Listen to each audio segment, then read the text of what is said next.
नमस्कार, अस्सलाम वालेकुम, गुड मॉर्निंग।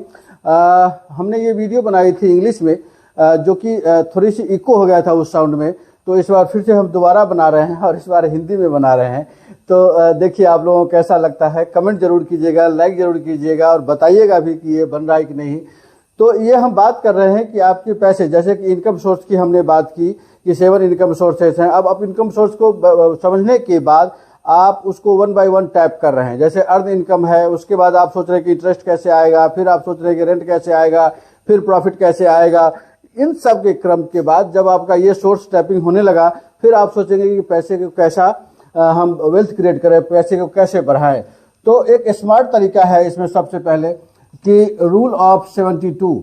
तो रूल ऑफ 72 का मतलब ये है कि जितना भी पैसा आप कहीं भी इन्वेस्ट कर रहे हैं या इसको आप कहीं पे जमा कर रहे हैं, डिपॉजिट कर रहे हैं, तो उसका इंटरेस्ट रेट जितना भी रहे, फर्ज करें कि 6% है या कहीं कहीं पे 8% है, जो कि आपको IRR यानी रिटर्न आ रहा है उस पे। तो इसका सिंपल रूल है आपका तरीका जोड़ने का कि 72 को आप 6 से डिवाइड करें, यानी 72 divided by rate of return. इसको कोई लोग रेट ऑफ इंटरेस्ट कहते हैं, एक्सपेक्टेड रिटर्न कहते हैं, जो कुछ भी। तो यानी ये 6% है, तो आपका ये 12/6 अगर करते हैं तो ये 6 साल में आपका रुपया, आपका जो मनी है वो डबल हो जाएगा।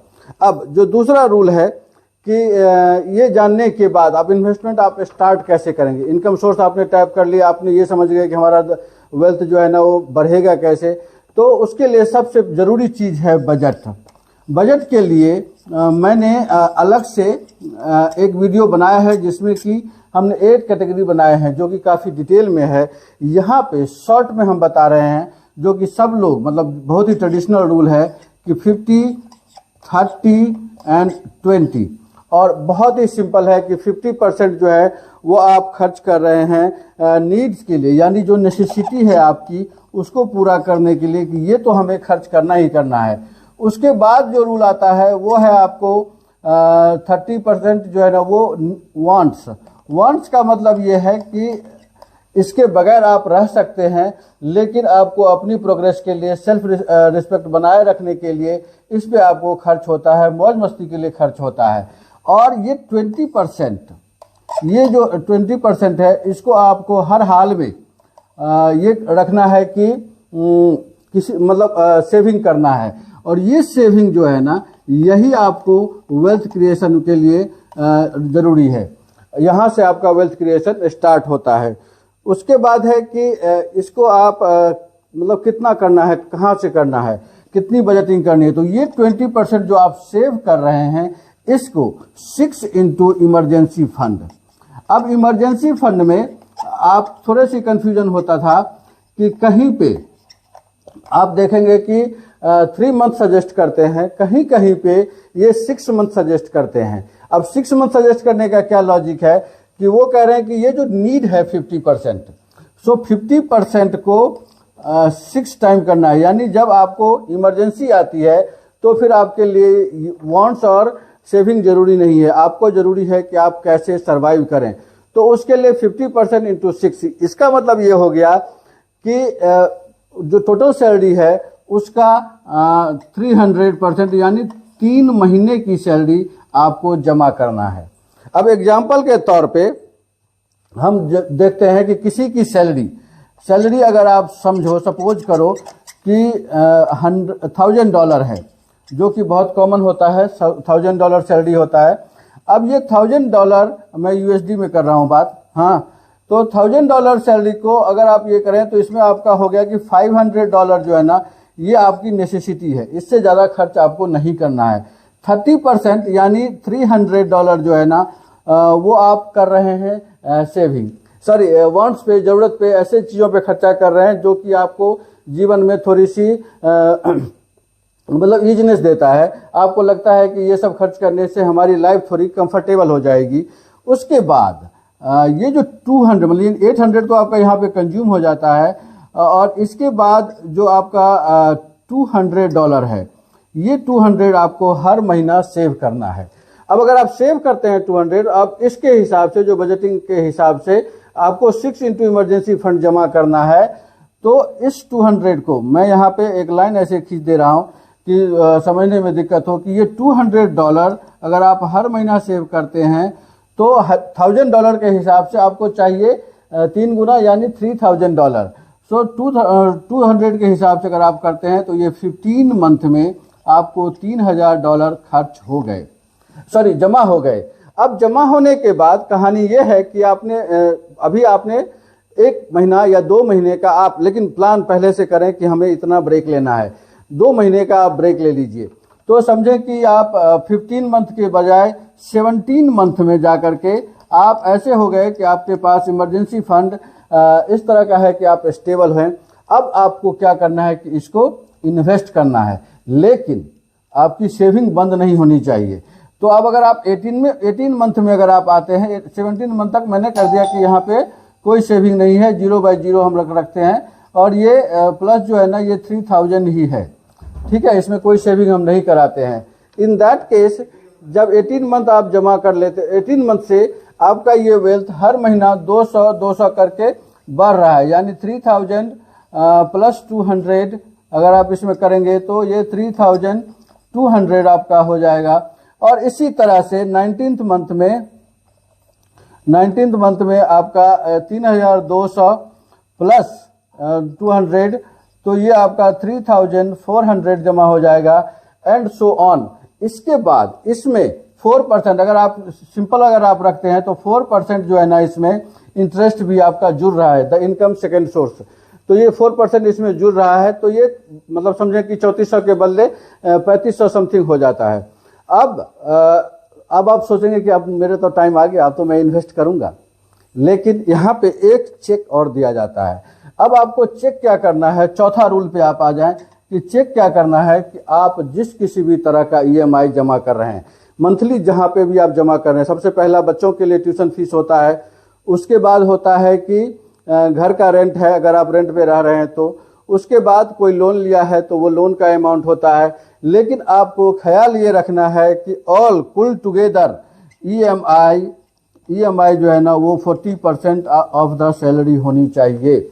अब अगर 40% से आपकी EMI ज़्यादा हो रही है, this is the check point कि either you reduce your monthly installment और you increase your salary, whichever beneficial, whichever easy for you, you have to maintain it.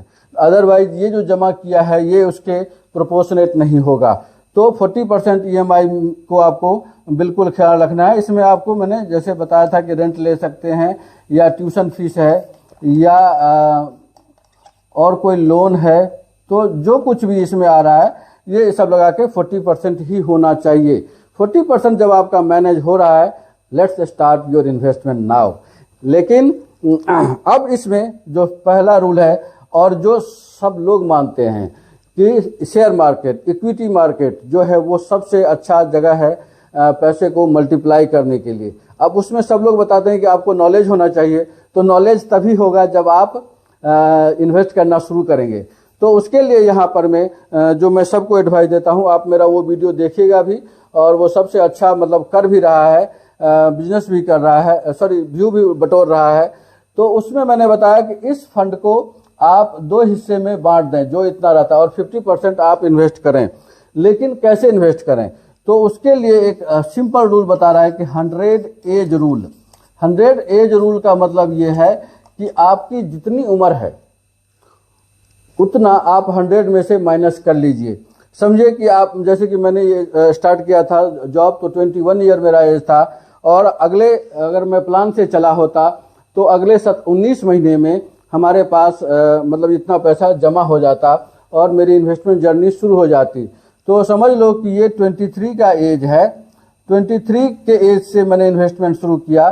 तो आपको सिंपली ये करना है कि 100 माइनस 23, तो ये हो जाएगा आपको 77।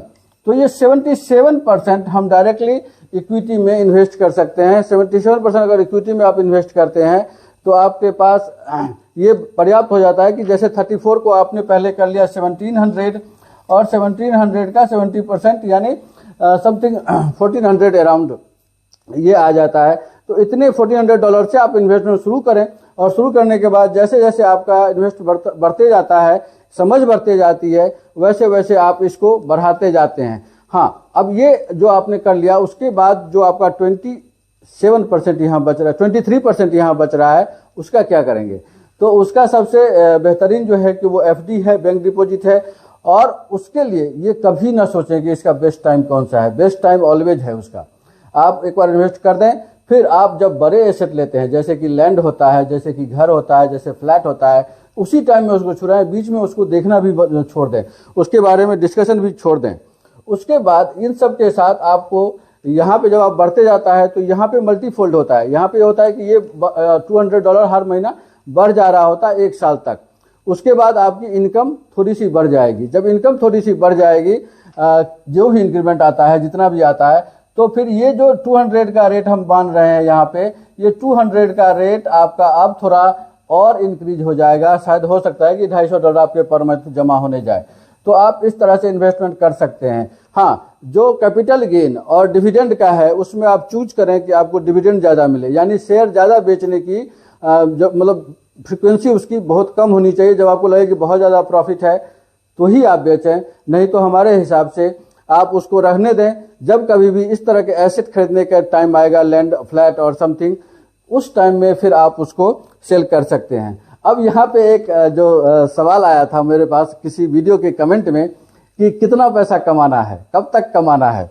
तो कब तक कमाने का रूल ये है कि मैंने उसमें एडवाइस दिया था कि आपको रिटायरमेंट के बाद, यानी 60 की एज के बाद आपको 20 ईयर्स का करना चाहिए। लोग कह रहे हैं कि 20 के बजाय 25 करें। तो आप चूज कर लें कि कितना आपको जमा करना है। 25 ईयर्स की सैलरी, यानी 25 years, again 25 into 12 month into 12 साल तक इंटू 50% ऑफ योर नीड, क्योंकि रिटायरमेंट करने के बाद आपको इसकी जरूरत नहीं है। ये जो इस यहाँ पे जो आपका जमा हुआ है, जो इंटरेस्ट आएगा, उससे आपको ये पूरा करना है। आपको नेसेसिटी करना है। तो जैसे अभी आपकी खर्चा जितनी भी है, उसको आप अपने एज के हिसाब से इन्फ्लेशन रेट उसमें ऐड करना है। इन्फ्लेशन ऐड करने के बाद आप यही देखें कि ये 50% जो है वो कितना होता है कि 50% आपको ये अभी की जो सैलरी है उस हिसाब से जमा करना है। तो यानी आपकी जो सैलरी है तो 25 बराह 300, 300 इंटू 5, 300 इंटू 5 का मतलब है आधा, यानी आपको 150 महीने 150 मंथ की सैलरी जो है ना, वो आपका लक्ष्य होना चाहिए। तो टोटल अभी इस बोर्ड पे जगह कम पड़ गया है, लेकिन मैं यहाँ पे बना देता हूँ कि गोल आपका कितना होना चाहिए।